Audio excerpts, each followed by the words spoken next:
E aí, tudo bem? Sabe aquela situação? Um negócio que parecia ganho, tudo certinho, e de repente vira uma briga por preço? Pois é, se isso já aconteceu, essa nossa conversa de hoje vai te interessar e muito. A gente vai tentar decifrar o que se passa na cabeça do comprador para entender o que realmente define uma venda.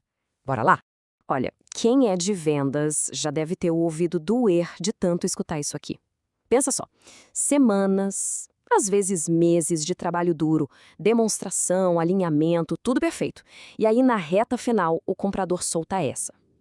É de cair os braços, né? Dá a impressão que todo aquele valor que a gente construiu simplesmente evaporou, sumiu. Fica aquela sensação de que, sei lá, a lógica foi jogada pela janela e o que sobrou foi só uma guerra de preço. Mas será que é isso mesmo? O que será que está passando na cabeça do cliente nesse momento tão decisivo? Para a gente desvendar esse mistério, nosso roteiro vai ter 5 pontos. Primeiro, a gente vai entender essa armadilha da guerra de preços. Depois, vamos fuçar qual é o medo escondido que move o comprador. A gente também vai ver como a cabeça dele muda de foco durante o processo. E o mais importante, como transformar o risco num aliado nosso. E por fim, vamos amarrar tudo isso para entender o que é uma proposta de valor de verdade. Chegar nessa fase final e tentar ficar batendo na tecla da superioridade técnica, sabe o que é? É como tentar virar um rio de lugar usando só as mãos. Não vai dar certo, a gente fica remando contra a maré. A verdade é uma só. Nesse ponto, o jogo já virou. As regras são outras. E aqui a gente vê o tamanho do problema. A desconexão total de percepção. De um lado, a nossa percepção. Puxa, a minha solução é a melhor tecnicamente, é a escolha mais lógica. Só que do outro lado, na cabeça do cliente, a percepção é outra. Ok, essa é só uma das soluções que passaram no meu filtro, que foram aprovadas. Aqueles diferenciais todos que a gente achava que eram matadores, para ele agora parece tudo meio parecido. E aí a pergunta na cabeça dele muda. Não é mais qual é a melhor, e sim qual é a aposta mais segura. Bom, então vamos pensar. Se o preço não é o rei da história e a parte técnica já está ok, já foi validada, o que está comandando essa decisão afinal? A resposta, ela está numa emoção. Uma emoção muito forte que toma conta de tudo, bem na hora do sim ou não. O risco. Simples assim. O medo, o pavor de fazer a escolha errada. Esse é o verdadeiro fantasma que senta na mesa de reunião. E ele é tão grande que ofusca qualquer conversa sobre preço. Essa preocupação, sabe, com o que pode dar errado, é isso que pesa de verdade na balança. E quando a gente fala de risco, não é só sobre dinheiro, não. É o medo de uma implementação que vira um caos, de uma promessa que não se cumpre, de atrapalhar a operação inteira da empresa.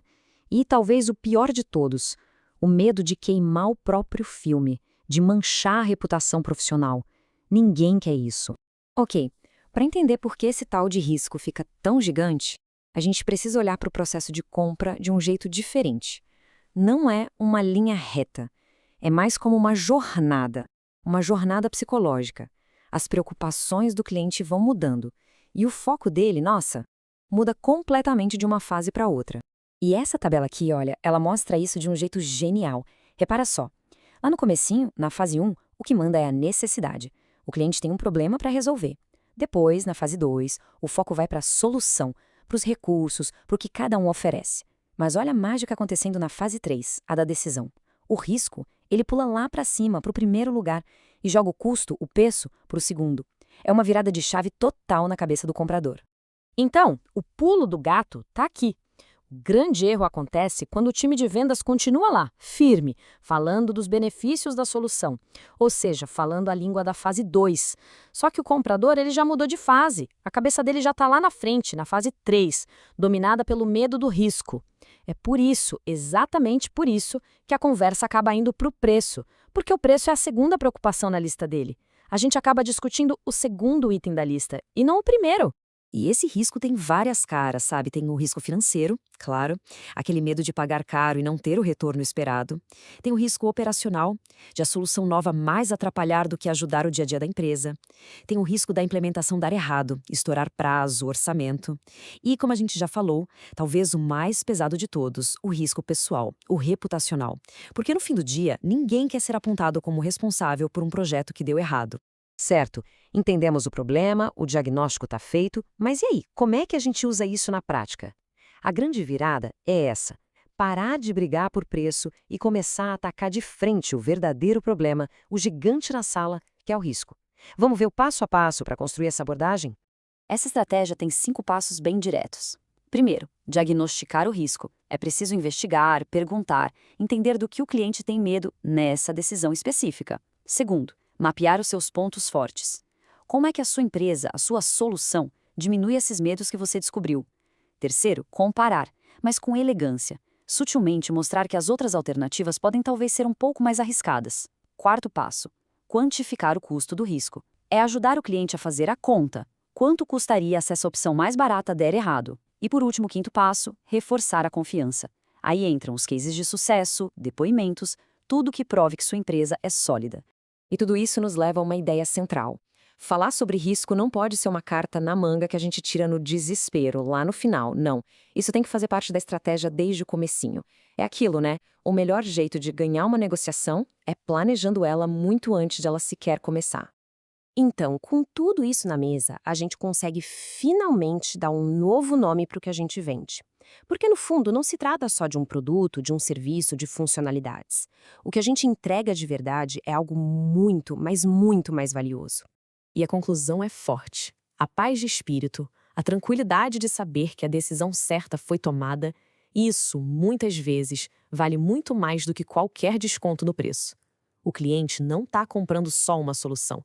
Ele está comprando a garantia de que as coisas vão dar certo. Esse deveria ser o novo mantra de quem vende. A venda deixa de ser sobre o que a gente vende e passa a ser sobre como a gente garante o resultado. As perguntas mudam para como a gente garante o sucesso, como a gente elimina a incerteza, como a gente protege o cliente e a empresa dele do fracasso. É isso que separa um vendedor comum de um consultor estratégico de verdade. E para fechar, fica aqui uma provocação para a gente pensar. Na próxima negociação, na hora que a conversa começar a ir para o lado do preço, a sugestão é parar um segundo e pensar: onde é que está a verdadeira batalha? É na planilha de custos ou é na mente do comprador que está no fundo procurando desesperadamente pela aposta mais segura? Encontrar essa resposta, isso pode mudar o jogo completamente.